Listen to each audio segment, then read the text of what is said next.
सृष्टि शुक्ला, खबरों से पहले नजर डालते हैं इस वक्त की सुर्खियों पर। अल्मोड़ा विधानसभा में सीएम त्रिवेंद्र की वर्चुअल रैली, जनता को किया संबोधित, कहा पर्यावरण को बनाए और हरा भरा।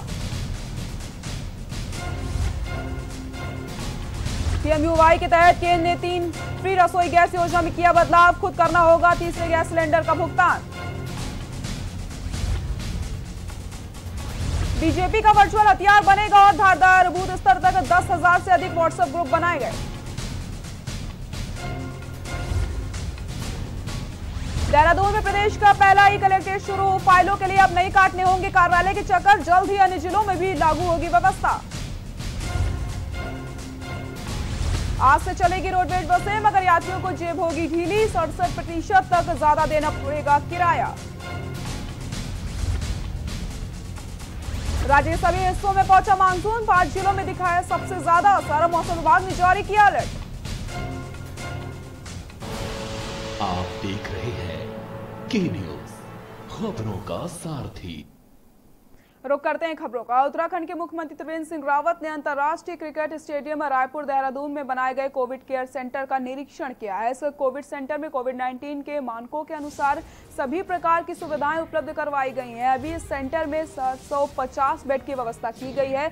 आवश्यकता पड़ने पर इस सेंटर की क्षमता को बढ़ाकर 4000 बेड तक की जा सकती है। कोविड केयर सेंटर में ठहरने वाले लोगों के लिए सुरक्षात्मक दृष्टि से फ्री में आवश्यक सामग्री की किट दी जाएगी। दिन में 3 टाइम के भोजन की व्यवस्था की गई है, जिसमें स्थानीय उत्पादों को प्राथमिकता दी जाएगी। आयुष विभाग द्वारा इम्यूनिटी बढ़ाने के लिए काढ़ा भी उपलब्ध करवाया जाएगा। अंतर्राष्ट्रीय क्रिकेट स्टेडियम में बनाए गए इस सेंटर में लोगों को ठहरने के लिए 4 फ्लोर में व्यवस्था करी गई है।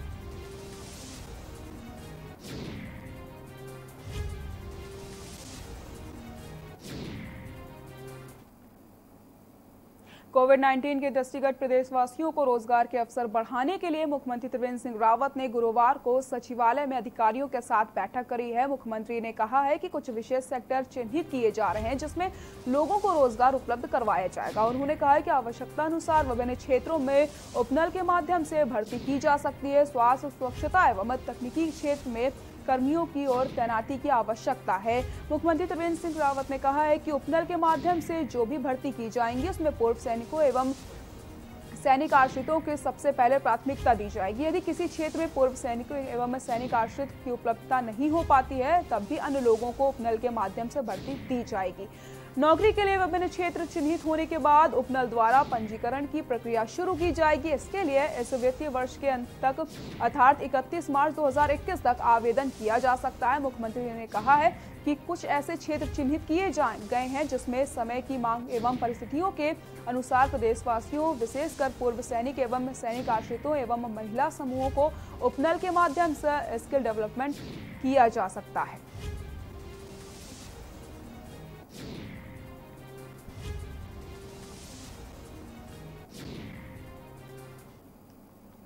अल्मोड़ा विधानसभा में उत्तराखंड के सीएम त्रिवेंद्र सिंह रावत ने वर्चुअल रैली करी है, जिसमें उन्होंने जनता को संबोधित करते हुए पर्यावरण को हरा भरा बनाने में सहयोग की अपील करी है। हमारे अल्मोड़ा क्षेत्र के लोकप्रिय विधायक और विधानसभा में उपाध्यक्ष आदरणीय श्री रघुनाथ सिंह चौहान जी,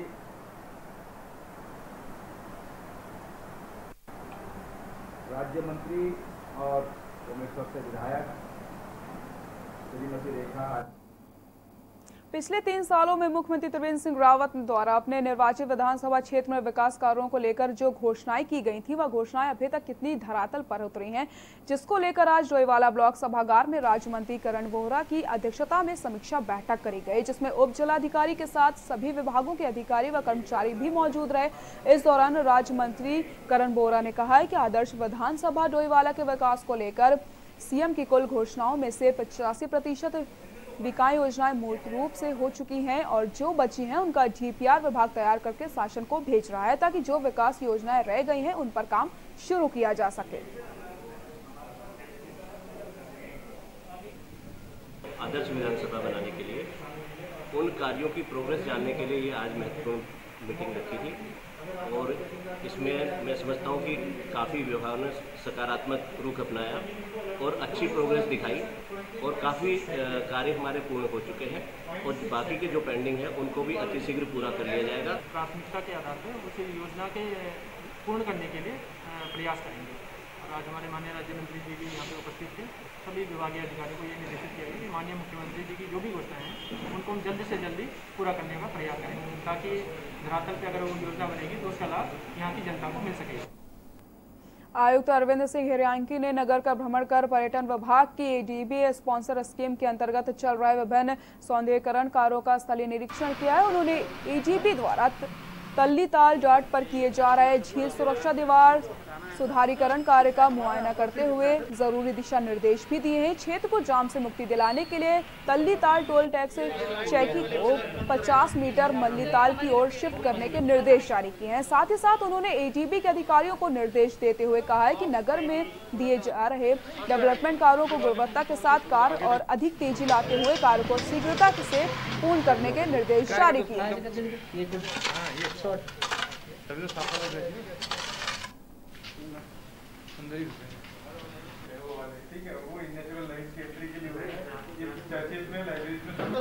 विभाग की जो एडीबी स्पॉन्सर स्कीम है उसके काम थोड़ा सा उनकी गति उतनी नहीं आ पा रही थी और समय कम है कंप्लीशन का। इसीलिए हम एमडी केएमबीएन जो आजकल वीसीबी हैं उनके प्रस्ताव पे हम लोग जरा देखने निकले हैं रिव्यू करने मौके में। कॉन्ट्रैक्टर डिजीज में कोविड के कारण थोड़ा सा स्लो हो गया था, उनको भी बुलाया गया, उनका मैन पावर अरेंज कैसे कर रहे हैं वो भी देखा गया कि पर्याप्त मात्रा में उनके पास लेबर्स आ गए हैं या नहीं है। और सेकेंडली जो अब काम अधूरे हैं उनको अब कैसे अच्छी गुणवत्ता, बेहतर गुणवत्ता, थोड़ा डिजाइनिंग के एस्पेक्ट, मटेरियल के एस्पेक्ट उनको देख करके कैसे बेहतर किया जा सकता है उसके बारे में ही स्पॉट पे ही देख करके उनसे चर्चा की जा रही है। फिर आवश्यक मॉडिफिकेशंस करने के बारे में उनको निर्देश दे देंगे। उत्तराखंड में कोरोना काल में आम लोगों के साथ साथ सभी लोग बुरी तरीके से प्रभावित हुए, तो वहीं मठ मंदिरों के पुजारियों की आमदनी पर भी कोरोना का असर पड़ा था। पूजा पाठ आश्रित पुजारियों की किसी ने मदद नहीं करी, लेकिन अब कांग्रेस ने डोईवाला के सभी मठ मंदिर के पुजारियों की मदद के लिए हाथ बढ़ाया है। हर पुजारी को 1000 की आर्थिक मदद देने का फैसला लिया गया है। डोईवाला नगर कांग्रेस के अध्यक्ष राजवीर खत्री ने जानकारी देते हुए बताया कि नगर कांग्रेस कमेटी आज से पुजारियों को आर्थिक सहायता देकर उनकी छोटी सी मदद करने की शुरुआत कर रही है। दूधली रोड पर सख्तीवाला के पुजारियों से की जा रही है ये शुरुआत।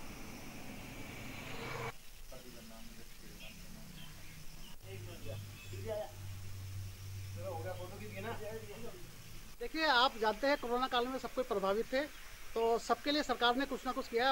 हमारे जो धार्मिक स्थल के पुजारी थे वो कहीं ना कहीं इस चीज़ से अछूते रहे हैं, तो हमारे कांग्रेस परिवार ने सोचा कि क्यों ना अपने धार्मिक स्थलों के जो पुजारी हैं उनके लिए कुछ ना कुछ मदद की जाए। उसमें परिप्रेक्ष्य में मैंने सबसे बात करी। हमारे चेयरमैन प्रतिनिधि सागर भाई भी थे और हमारे सारे जितने भी पार्षद हैं सबने मिलकर एक मदद की। मिशन 2022 से पहले चुनावी जमीन को उर्वरा बनाने के लिए भाजपा वर्चुअल प्लेटफॉर्म को अपना अचूक हथियार बनाने जा रही है। कोविड-19 महामारी में सामाजिक दूरी की मर्यादा का पालन करते हुए पार्टी अपने कार्यकर्ताओं और जनता से अपने संवाद को टूटने नहीं देना चाहती।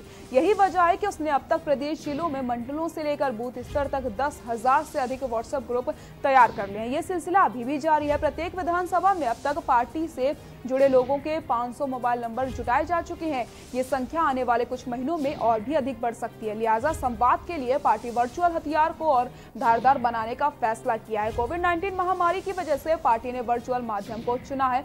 वर्चुअल रैलियों, बैठकों, संवादों और कॉन्फ्रेंस का ये सिलसिला निरंतर जारी रहेगा।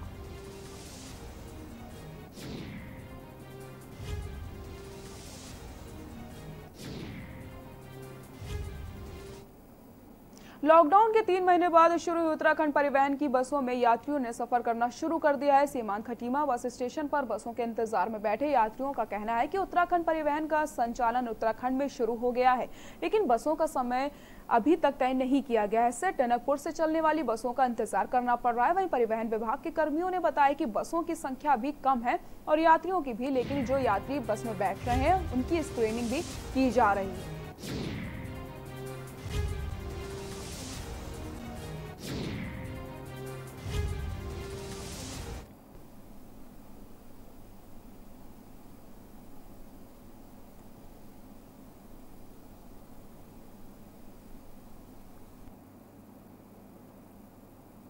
रुड़की के झबरेड़ा थाना क्षेत्र में 22 जून को फिरोज के साथ हुई लूट व मारपीट की घटना में पुलिस ने एक आरोपी को गिरफ्तार कर लिया है। पुलिस ने उसके कब्जे से एक अवैध चाकू और मोबाइल बरामद किया है। सवा लाइन कोतवाली में घटना का खुलासा करते हुए एसपी देहात किशोर सिंह ने बताया कि 22 जून को पीड़ित फिरोज ने झबरेड़ा थाने में तहरीर देकर बताया था कि 22 जून की रात्रि 10 बजे अज्ञात बदमाशों ने उसे रोककर मारपीट की थी तथा उसका मोबाइल भी लूट लिया था।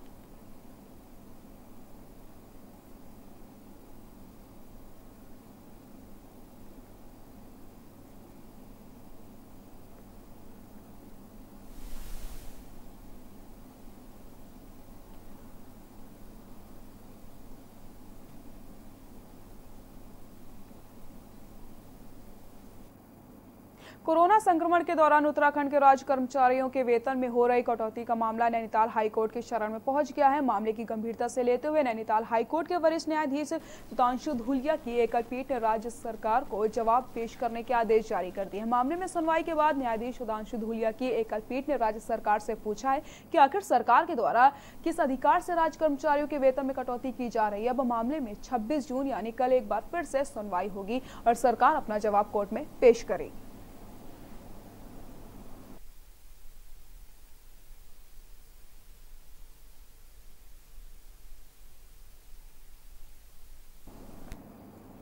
वर्तमान में युवाओं में बढ़ रही नशे की लत को रोकने के लिए पुलिस के द्वारा ड्रग जागरूकता सप्ताह मनाया जा रहा है। पिथौरागढ़ पुलिस अधीक्षक प्रीति प्रियदर्शनी के नेतृत्व में ऑपरेशन उदय अभियान चलाया जा रहा है, जिसके तहत युवाओं को नशे से दूर करने के लिए एक रैप सॉन्ग भी बनाया गया, जिसमें युवा नशे में कैसे जाता है और नशे से कैसे बर्बाद हो जाता है, फिर किस तरीके से पुलिस युवाओं को नशे से दूर कर रही है। रैप सॉन्ग को लोग खूब पसंद कर रहे हैं। पुलिस उपाधीक्षक राजन सिंह रौतेला ने कुमाऊनी भाषा में युवाओं से नशा नहीं करने की अपील भी करी है।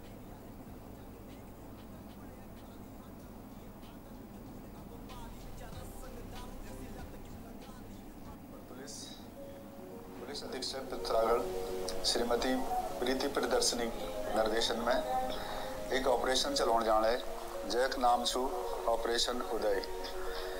जैक मुख्य उद्देश्य हो कि अपन देश के, प्रदेश के, जिले में और गांव के नशा मुक्त करना। तो मेरे उत्तराखंड भाई बहन से मित्रन से ये अनुरोध छू कि एक जो ज़्यादा से ज़्यादा प्रचार करो, जेल जो हो हमारे देश सशक्त बन जाओ और कोई विदेशी ताकत हमारे देश पे आक्रमण या युद्ध करने। बागेश्वर में कोरोना वायरस को फैलने से रोकने और आम जनमानस को संक्रमण से बचाव और उपाय के बारे में जीएम रंजना राजगुरु के निर्देश पर जागरूक किया जा रहा है। बता दें कि जनपद स्तर पर गठित प्रचार प्रसार टीमों द्वारा जनपद के विभिन्न क्षेत्रों में जाकर वहां के स्थानीय लोगों को कोरोना संक्रमण से बचाव एवं रोकथाम के संबंध में विस्तार पूर्वक जानकारी प्रदान करी जा रही है, जिससे 2 गज की दूरी, फेस कवर तथा हाथ धोने जैसे महत्वपूर्ण पहलुओं के बारे में एवं आरोग्य सेतु ऐप के बारे में भी स्थानीय लोगों को जानकारी दी जा रही है।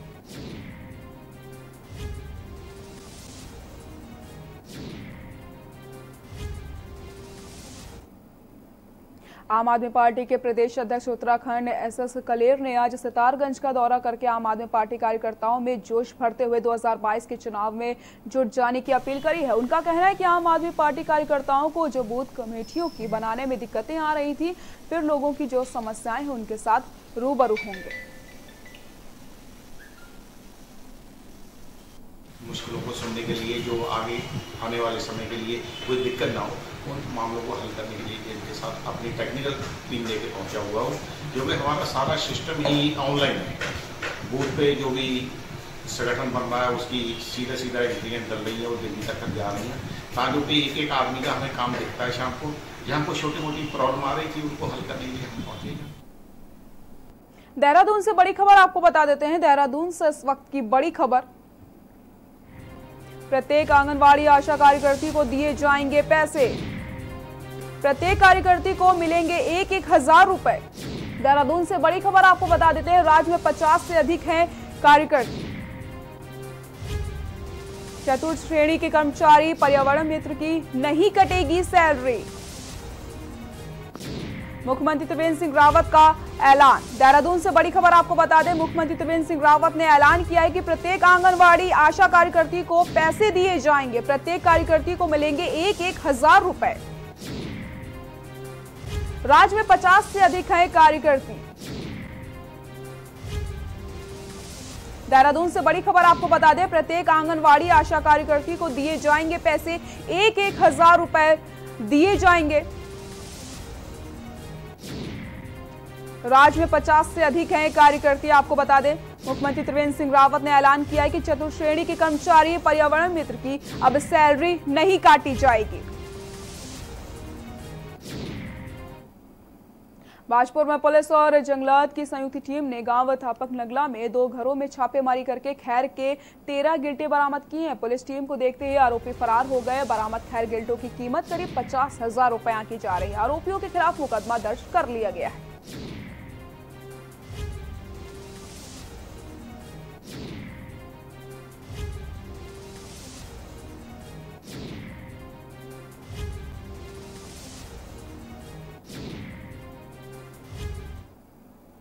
उत्तराखंड में मानसून दस्तक दे चुका है। ऐसे में आपदा के लिहाज से संवेदनशील उन गांवों में जहां सामान्य फोन्स की कनेक्टिविटी नहीं रहती है, वहां पर एनडीआरएफ सैटेलाइट जीएसवीएम स्टीम के फोन्स दिए जा रहे हैं, जिसमें मानसून में होने वाली घटनाओं की जानकारी ग्रामीण प्रशासन को दे सकेंगे। देखिए हमारी खास रिपोर्ट।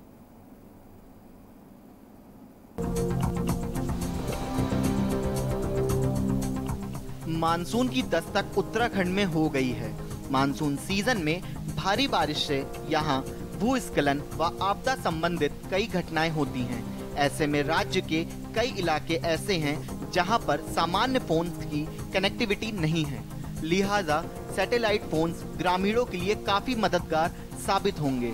बता दें, पहले चरण में एसडीआरएफ ने उत्तराखंड के 3 जिलों को चुना है, जिसमें उत्तरकाशी, चमोली और पिथौरागढ़ है, जहां पर सैटेलाइट फोन्स ग्रामीणों को दिए जा रहे हैं। पिथौरागढ़ जनपद में फोन्स दे दिए गए हैं, अभी 2 और जनपद में इनको दिया जाना है। एसडीआरएफ सेना नायक तृप्ति भट्ट ने बताया कि उत्तराखंड के ऐसे क्षेत्र जहां पर सामान्य मोबाइल काम नहीं करते हैं, पहले चरण में 3 जिलों में वितरण की प्रक्रिया शुरू हो गई है। जो दूरस्थ क्षेत्र हैं, दुर्गम पहाड़ी क्षेत्र हैं उत्तराखंड राज्य के, जहां पर सामान्य मोबाइल कनेक्टिविटी नहीं है, ऐसे में जीएसपीएस सिस्टम से हमने जो सैटेलाइट फोन्स का डिस्ट्रीब्यूशन की एक ड्राइव की थी, जिसमें पिथौरागढ़, चमोली और उत्तरकाशी 3 जिलों को पहले चरण में चिन्हीकृत किया गया था और इसमें जो वितरण की प्रक्रिया है वो शुरू हो चुकी है। पहले स्टेज में जो जनपद पिथौरागढ़ है उसमें डिस्ट्रीब्यूशन किया जा चुका है और अब चमोली और उत्तरकाशी को टेकअप किया जाएगा।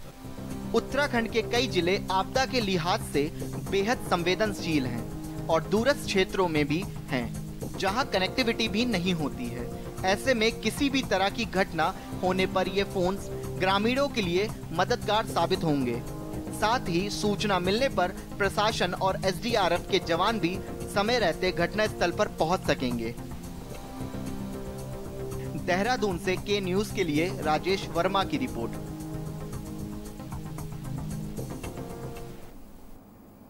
लॉकडाउन के चलते इंटर व हाई स्कूल के 2 पेपर को रोक लगा दी गई थी, जिन्हें आज पूरा कर दिया गया है। परीक्षा केंद्रों पर छात्र छात्राओं के साथ कक्ष निरीक्षकों की थर्मल जांच और उनके हाथों को सैनिटाइजर से सैनिटाइज किया गया। राजकीय इंटर कॉलेज मुल्लावाला में प्रातः 9 बजे से दोपहर 12 बजे तक पाली में गणित का प्रश्न पत्र छात्र छात्राओं ने हल किया। परीक्षा तैयारी के लिए लंबा समय मिल गया था, जिसके कारण परीक्षार्थियों को पेपर हल करने से ज्यादा दिक्कत नहीं हुई। गणित के प्रश्न पत्र के साथ ही हाई स्कूल के सभी पेपरों की परीक्षा संपन्न हो गई है। वहीं दूसरी पाली में इंटरमीडिएट संस्कृत की परीक्षा हुई है। परीक्षा शुरू होने से पूर्व केंद्र में ड्यूटी के लिए पहुंचे सभी अध्यापकों एवं छात्र छात्राओं की थर्मल जांच की गई थी और पूरे विद्यालय को सैनिटाइज करवाया गया था। प्रधानाचार्य शरद शर्मा ने बताया है कि हमारे केंद्र पर हाई स्कूल इंटरमीडिएट की सभी परीक्षाएं बुधवार को संपन्न हो गई हैं और शिक्षा विभाग के सभी दिशा निर्देशों का पालन किया गया है। परीक्षा के दौरान आज जो है हाई स्कूल की गणित की परीक्षा संपन्न हुई है। इसमें जो है 79 परीक्षार्थियों ने प्रतिभाग किया है। सभी बच्चों ने अच्छे प्रश्न पत्र को हल किया है और हमने जो है केंद्र पर पूरे निर्देश के साथ उनका अनुपालन करते हुए परीक्षा को संपन्न किया। रुकते हैं एक छोटे से ब्रेक के लिए, जल्द हाजिर होता है।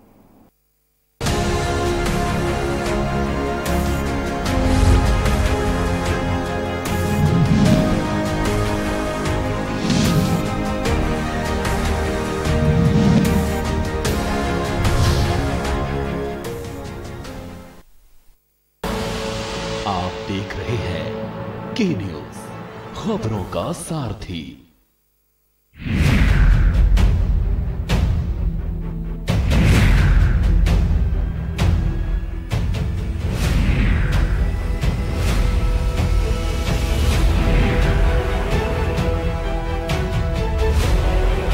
खुदी को आजमाया है तो ये अंदाज आया है, खुदी को आजमाया है तो ये अंदाज आया है।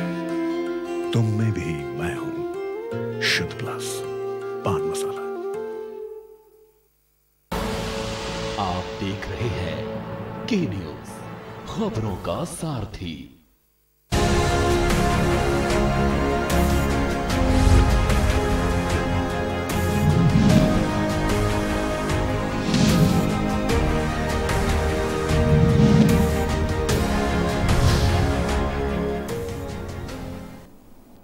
ब्रेक के बाद एक बार फिर से आप सभी का स्वागत है। केदार घाटी की जनता के लिए बांसवाड़ा केदारनाथ हाईवे में नासूर बन गया है। बारिश होने पर राजमार्ग घंटों के लिए बंद हो जाता है, जिस कारण लोगों को आवाजाही में काफी परेशानियों का सामना करना पड़ता है।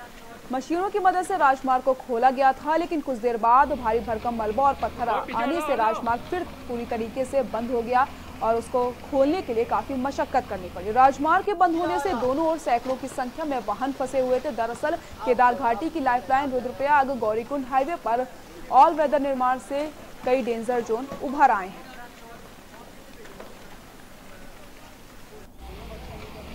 और पीछे हट जाओ।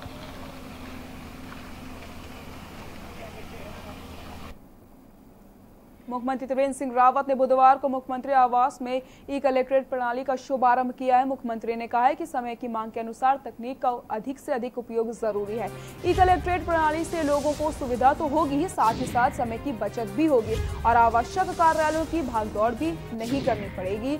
इस अवसर पर मुख्यमंत्री के IT सलाहकार रविंद्र दत्त, कमिश्नर गढ़वाल रविनाथ रमन, जिलाधिकारी डॉक्टर आशीष कुमार श्रीवास्तव, निदेशक ITDA Amit Sinha, CEO smart city Ranveer Singh Chauhan, AGM वित्त एवं राजस्व वीर सिंह बुधियाल, AGM प्रशासन अरविंद पांडे आदि उपस्थित रहे।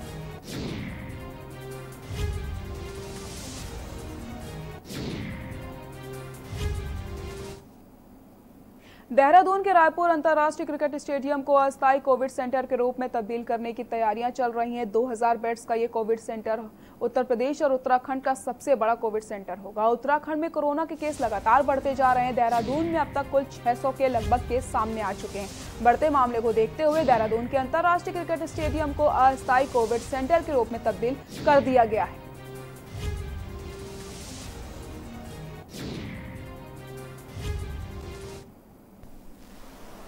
महाराणा प्रताप स्पोर्ट्स कॉलेज में जो कोविड केयर सेंटर है वहाँ पर काफ़ी तेज़ी से काम चल रहा है और शुरुआत में वहाँ अभी 500 बिस्तरों की तैयारी की गई है और आवश्यकता पड़ने पर उसको 2000 बिस्तर तक जो है बढ़ाया जा सकता है। तो उसमें काफ़ी तेज़ी से काम चल रहा है और वहाँ के लिए चिकित्सा दल तैनात करने के लिए हम लोग जो है चिकित्सकों को और चिकित्सा कर्मियों को अभी से चिन्हित कर रहे हैं। देखिए, जो वहाँ बनाने का इसमें चल रहा है वो राज्य सरकार के निर्देशों पर इसको किया जा रहा है और लगभग 1000 बेड वहाँ पर अभी तैयार किए जाएंगे। ये कोविड केयर सेंटर होगा और यहाँ पर वो लोग रखे जाएंगे जिनके पास जो है सिम्टम्स, माइल्ड सिम्टम्स हैं, बहुत कम हैं, उनको कोई एसिम्टोमेटिक लोग हैं, ऐसे लोग वहाँ पर रखे जाएंगे और उसके बाद 10 दिनों के अंदर जो भारत सरकार की गाइडलाइन है वहाँ तक रख के उसके बाद उनको रिलीज़ किया जाएगा। अभी ऐसे हमारे पास 1000 बेड ऑलरेडी उपलब्ध हैं जो इस समय वर्किंग है कोविड केयर सेंटर में और 1000 ये और बनाए जा रहे हैं। हमारा उत्तराखंड में फिलहाल के लिए इतना ही। देखते रहिए के न्यूज़ इंडिया। नमस्कार।